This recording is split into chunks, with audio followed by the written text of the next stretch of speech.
Alright, so sorry to keep you waiting, everyone. So my name is Navija, and let me introduce you to our team. This is Evan Cutler, Handra, Zion Oman, and Jaden Carroll. So our product is called the Jewel Hanger 9001. And so you probably know by the last two groups, but if you didn't already know, the objective we were tasked with was to create and design a product out of recycled materials while on a budget of $10.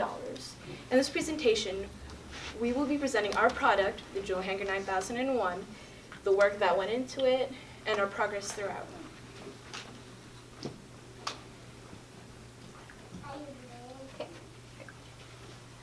So today I will be talking about our product info. So the purpose of our product is to prevent the loss of jewelry, but it can also hold a variety amount of jewelry, such as watches, necklaces, bracelets, rings, and so on. But it is not limited to jewelry too. It can also hold small tools if you would like to put small tools. And then our product, our target audience would be young adults such as 18 and older. And it would be mostly females, but it is not limited to females. It can be for males as well. For our product, we used the Capital Mason jar, a dowel, several metal hangers, a cardboard box, and a plastic bearing. So, the steps to our success.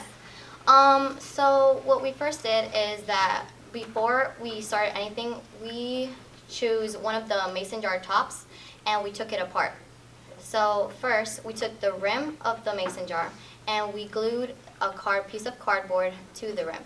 And then we glued the wooden dowel to the middle of the cardboard. And then what we did is attach three metal wires about 2.5 inches apart from each other. And then what we did is we went to the insert, which was the other part of the mason jar. We attached a plastic bearing that would include the spinning feature that we would have in our jewelry hanger. And then after that, we attached about 6 hooks throughout the insert. And then we attached the insert with the hooks and the plastic bearing to the wooden dowel.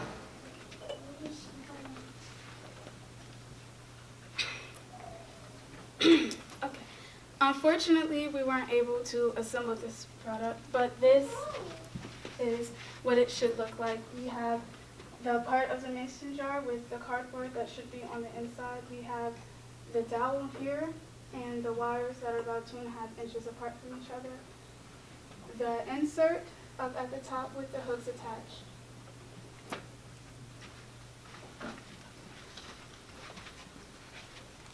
The end consumer will be ages 18 to 40 years old. The genders of this the end consumer will be mostly women, but not limited to women. Men will also be able to purchase this product. So the price of our product is $11.99, and our team has set a goal to roughly sell about 10 individual stands per day. And so we have calculated that rate, how much we would get per day, per week, per month, and so on. So per day we get $119.90. Per week we'd get $139.30. Per month, $3,357.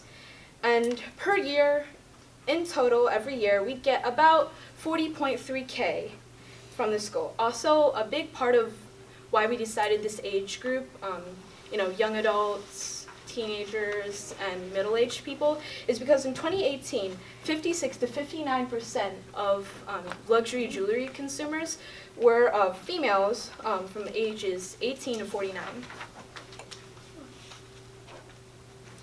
So our main methods of advertising will be, again, social media, because, you know, those are the most popular, you know, YouTube, Instagram, Facebook, etc. And video ads, not like the commercials on television, but it's a future idea to maybe consider, you know, when you watch YouTube and you get that video before. Also, we'll also have, you know, ads and maybe even coupons in magazines and newspapers, but since most people don't really read paper newspapers anymore, on digital newspapers and, you know, the news websites, we're also going to have ads on there and everywhere on the internet.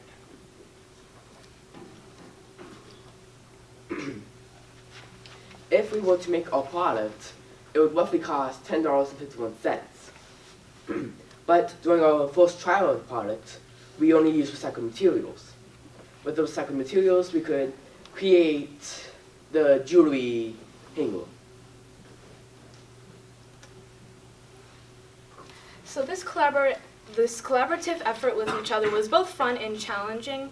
No matter what challenges we came across, whether it was time, money, etc., I think we overcame it together as a group.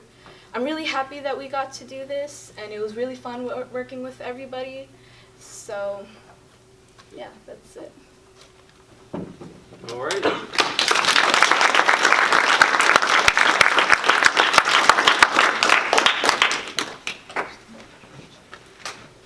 My panel. Mr. Bowerman. Yes. Quiet today. First of all, I want to give me a high five. That was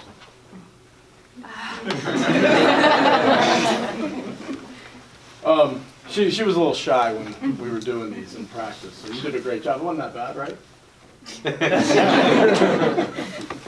A couple takeaways that I have. You can tell you definitely did your research. Those numbers and that kind of thing was fantastic. Yeah, I have my dad to thank for that. So that was really good. You knew your product, and you can tell that you guys really worked hard to do the presentation. Thank you. I think one of the biggest things for me, since you weren't able to make it or have it visually, is have it in your first few slides visually. So we could see, you know, what your product looked like, and even with your flow chart, and this could go for any of the flow charts throughout the presentations, having images showing the process of the flow chart and how it was demonstrated and done could really tremendously help, especially with not having the product in front of us. Yeah, that's a good idea. Thank you. Mm-hmm. To kind of expand on that, what I think what you guys did with the fact that you didn't have it here, you gave us a concept and design. And for me, I mean, you guys came out and you saw me.